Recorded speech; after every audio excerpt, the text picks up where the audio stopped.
In continuation of the last videos on electrochemistry of BSc Part 2 Physical Chemistry, in this video we are going to study about transference और transport number. जब किसी विद्युत अपघट्य का विद्युत अपघटन किया जाता है तो धनायनों तथा ऋणायनों की तुल्यांक मात्राओं के मुक्त होने पर भी इलेक्ट्रॉन्स के निकट विलयन की सांद्रता में परिवर्तन अलग अलग पाया जाता है। इस परिवर्तन को हिट्टॉफ ने 1853 में आयनों के वेग से कोरिलेट किया था, इसलिए अभिगमनांक को हिट्टॉफ संख्या भी कहते हैं। इलेक्ट्रोड्स के निकट होने वाली सांद्रता परिवर्तन और इस परिवर्तन का आयनों के वेग से कोरिलेशन समझाने के लिए हम चित्र 5.9 देखते हैं। चित्र में बताए अनुसार एक विद्युत अपघटनीय यानी एक इलेक्ट्रोलाइटिक सेल लेते हैं और इस इलेक्ट्रोलाइटिक सेल को काल्पनिक फोरस डायग्राम ए बी और सी डी से हम 3 कंपार्टमेंट्स में बांट देते हैं।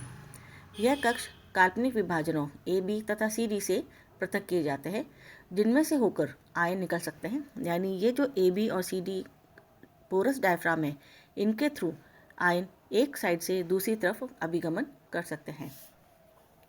2 बाह्य कक्षकों में इलेक्ट्रोड रखे जाते हैं। जिस कक्ष में एनोड रखा जाता है उसे एनोडिक कंपार्टमेंट और जिस कक्ष में कैथोड रखा जाता है उसे हम कैथोडिक कंपार्टमेंट कहते हैं, जबकि बीच वाले को हम सेंट्रल कंपार्टमेंट कहते हैं। अब हम कल्पना करते हैं कि इस सेल में विद्युत धारा प्रवाहित करने से पहले विपरीत आवेशित आयनों के 13 युग्म हैं, जिनमें से 4 युग्म एनोडिक कंपार्टमेंट में, 4 युग्म कैथोडिक कंपार्टमेंट में हैं और सेंट्रल कंपार्टमेंट में 5 युग्म हैं। अब हम इसमें दोनों इलेक्ट्रोड्स के मध्य विभव लगाते हैं, तो जो धनायन है वो कैथोड की तरफ अभिगमन करते हैं और जो ऋणायन है वो एनोड की तरफ अभिगमन करते हैं। धनायनों और ऋणायनों के विभिन्न चालों के आधार पर निम्नलिखित स्थितियों पर हम विचार करते हैं। धनायन और ऋणायनों की विभिन्न गति का मतलब ये है, विभिन्न चालों का मतलब ये है कि धनायन और ऋणायन की जो गति करने की जो स्पीड है वो स्पीड अलग अलग है। स्थिति 2 हम देखें, यहाँ पे स्थिति 1 है, ये ओरिजिनल है, विभव लगाने से पहले 4, 4 और 5। स्थिति 2 जो है वो विभव लगाने के बाद है, तो हम देखते हैं विभव लगाने के बाद कैथोडिक कंपार्टमेंट से 2 ऋणायन अभिगमन करके एनोडिक कंपार्टमेंट में आगे हैं, जबकि एनोडिक कंपार्टमेंट से एक भी धनायन अभिगमन करके कैथोडिक कंपार्टमेंट नहीं आया है। अब अगर हम देखें तो कैथोडिक कंपार्टमेंट में 2 धनायन बिना काउंटर पार्ट के हैं, जबकि एनोडिक कंपार्टमेंट में 2 ऋणायन बगैर काउंटर पार्ट के हैं। तो ये 2 ऋणायन एनोडिक कंपार्टमेंट में एनोड पर विसर्जित हो जाते हैं और यानी निक्षेपित हो जाते हैं, डिपॉजिटेड हो जाते हैं, और कैथोडिक कंपार्टमेंट में ये जो 2 धनायन है वह कैथोड पर डिपॉजिटेड हो जाते हैं। तो डिपॉजिट होने की अगर हम मात्रा देखें तो ये तुल्यांकी है। एनोड में भी 2 यूनिट डिपॉजिट हो रही है और कैथोड में भी 2 यूनिट डिपॉजिट हो रही है। और अगर हम सांद्रता में कमी देखें तो एनोड इलेक्ट्रोड के चारों तरफ सांद्रता में कमी बिल्कुल भी नहीं आई है, लेकिन कैथोड के चारों तरफ सांद्रता में कमी 2 यूनिट की आ गई है। अब हम दूसरी स्थिति देखते हैं। इस स्थिति में 2 ऋणायन अभिगमन करके एनोड के कंपार्टमेंट में आ गए हैं और एनोड कंपार्टमेंट से 2 धनायन अभिगमन करके कैथोडिक कंपार्टमेंट में आ गए हैं। अतः सबसे पहले हम देखें डिपॉजिट होने वाली मात्रा, तो एनोडिक कंपार्टमेंट में 1, 2, 3, 4 ऋणायन हैं जो बगैर काउंटर पार्ट के हैं, तो यहाँ पे 4 यूनिट डिपॉजिशन होता है। और कैथोडिक कंपार्टमेंट भी हम देखें तो 1, 2, 3, 4 धनायन बगैर काउंटर पार्ट के हैं, तो यहाँ पर भी 4 यूनिट डिपॉजिशन होता है। और अगर हम सांद्रता में कमी देखें तो इलेक्ट्रोड के चारों तरफ 2 यूनिट की कमी है और कैथोड के चारों तरफ भी 2 यूनिट की कमी है। यानी हम कह सकते हैं कि जो इस ये स्थिति थी इसमें सिर्फ ऋणायन अभिगमन कर रहे थे, तो सिर्फ कैथोडिक कंपार्टमेंट में कमी आई है, एनोडिक कंपार्टमेंट में कमी नहीं आई है। इस स्टेज में अगर हम देखें, इस स्टेज में धनायन और ऋणायन समान रूप से गति कर रहे हैं, अतः जो एनोड के चारों तरफ कमी और कैथोड के चारों तरफ कमी बराबर है। अब हम 4th स्टेज देखते हैं, जिसमें 2 धनायन अभिगमन करके कैथोडिक कंपार्टमेंट में आ गए हैं, जबकि कैथोडिक कंपार्टमेंट से एक ऋणायन अभिगमन करके एनोडिक कंपार्टमेंट में आया है। अब अगर हम डिपॉजिट होने वाली संख्या देखें तो यहाँ पे 3 जो ऋणायन है वो बगैर काउंटर पार्ट के हैं, तो यहाँ पे 3 यूनिट डिपॉजिशन होता है। कैथोडिक कंपार्टमेंट में भी हम देखें 3 यूनिट जो धनायन की है वह बिना काउंटर पार्ट के है, तो यहाँ पे भी 3 यूनिट डिपॉजिट होता है।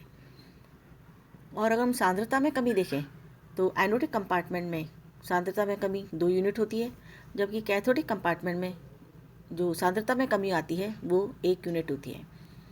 और तीनों स्थिति में हम देखते हैं कि जो कैथोडिक कंपार्टमेंट में है उसमें तीनों अवस्थाओं में जो पहली अवस्था में विभव से पहले 5 यूनिट से सेकेंड और थर्ड स्टेट में भी 5 यूनिट ही है, अर्थात मध्य कंपार्टमेंट में कोई फर्क नहीं पड़ता है।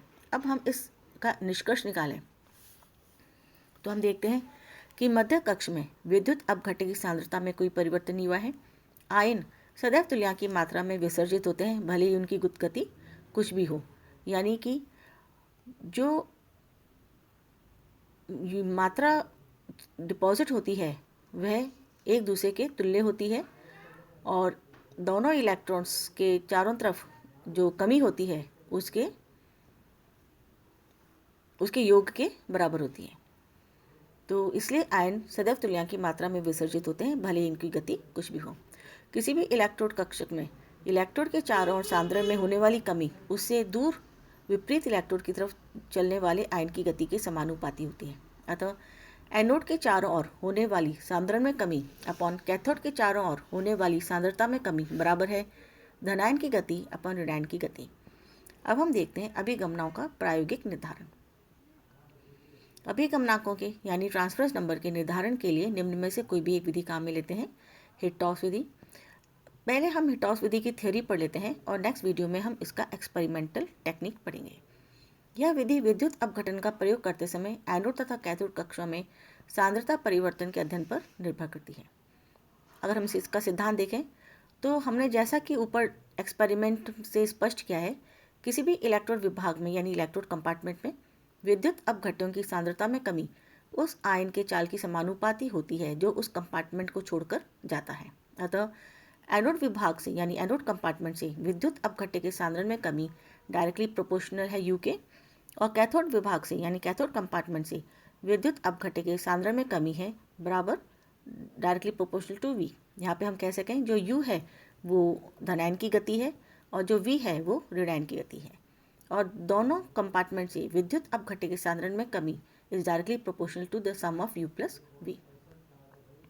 समीकरण 85 में अगर हम 87 का भाग दें तो हमको जो समीकरण प्राप्त होती है वो है एनोड विभाग में विद्युत अपघट्य के सांद्रण में कमी अपॉन दोनों विभागों में विद्युत अपघट्य के सांद्रण में कमी is equal to u upon u plus v. इसी प्रकार कैथोड विभाग में विद्युत अपघट्य के सांद्रण में कमी अपॉन दोनों विभागों में विद्युत अपघट्य के सांद्रण में कमी बराबर है v upon u plus v. लेकिन समीकरण 82 के अनुसार जो हमने पिछले वीडियो में डिराइव की थी, जो धनायन का अभिगमनांक है वो है u upon u plus v के बराबर। अतः जो एनोड का अभिगमनांक यानी ट्रांसफरेंस नंबर है वो उसको अगर हम उसकी वैल्यू अगर हम 89 में रखते हैं तो अभिगमनांक जो एनोड का अभिगमनांक है यानी ट्रांसफर नंबर है वो बराबर है एनोड विभाग में विद्युत अपघट्य के सांद्रण में कमी अपॉन दोनों विभागों में विद्युत अपघट्य के सांद्रण में कमी। यदि सांद्रताओं को हम ग्राम तुल्यांकों में प्रदर्शित करें तो हमें निम्न रूप से प्राप्त होती है transference number of cation is equal to anode विभाग में विद्युत अपघट्य के ग्राम तुल्यांकों की संख्या में कमी अपॉन दोनों कंपार्टमेंट से विद्युत अपघट्यों के ग्राम तुल्यांकों की संख्या में कमी। चूंकि दोनों विभागों से जो विद्युत अपघट्य के ग्राम तुल्यांकों में कमी प्रत्येक इलेक्ट्रोड्स पर जमा हुए ग्राम तुल्यांकों की संख्या के बराबर होती है, अतः समीकरण 91 को हम इस निम्न प्रकार भी लिख सकते हैं। Transference number of cation is equal to anode विभाग से विद्युत अपघट्य के ग्राम तुल्यांकों की संख्या में कमी अपॉन प्रत्येक इलेक्ट्रोड पर डिपॉजिटेड ग्राम तुल्यांकों की संख्या। प्रायोगिक विलयन के साथ परिपथ की श्रेणी में सिल्वर या कॉपर कूलोमीटर लगाकर प्रत्येक इलेक्ट्रोड्स पर निक्षेपित तुल्यांकों की संख्या ज्ञात की जा सकती है। प्रत्येक इलेक्ट्रोड पर निक्षेपित ग्राम तुल्यांक कूलोमीटर के कैथोड पर निक्षेपित धातु के ग्राम तुल्यांकों के बराबर होता है। अतः कैथोड पर जमा हुआ सिल्वर या कॉपर का भार ज्ञात कर लेते हैं। अतः समीकरण 92 को हम निम्न रूप से भी लिख सकते हैं। Transference number of cation is equal to anode विभाग से विद्युत अपघट्य के ग्राम तुल्यांकों की संख्या में कमी अपॉन कूलोमीटर में निक्षेपित जमा धातु तुल्यांकों की संख्या। इसी प्रकार हम ट्रांसफरेंस नंबर ऑफ एनायन भी लिख सकते हैं, जो कि बराबर होगी कैथोड विभाग से विद्युत अपघट्य के ग्राम तुल्यांकों की संख्या में कमी अपॉन कूलोमीटर में निक्षेपित जमा धातु तुल्यांकों की संख्या। अतः हिट्टॉफ विधि द्वारा अभिगमनांक ज्ञात करने के लिए कैथोड व एनोड विभाग के ग्राम तुल्यांकों की संख्या में कमी और कूलोमीटर में निक्षेपित धातु के ग्राम तुल्यांकों की संख्या को ज्ञात करना आवश्यक होता है। अब अगले वीडियो में हम हिट्टॉफ्स की एक्सपेरिमेंटल टेक्निक पढ़ेंगे। तब तक के लिए धन्यवाद। That's all for today. Thank you.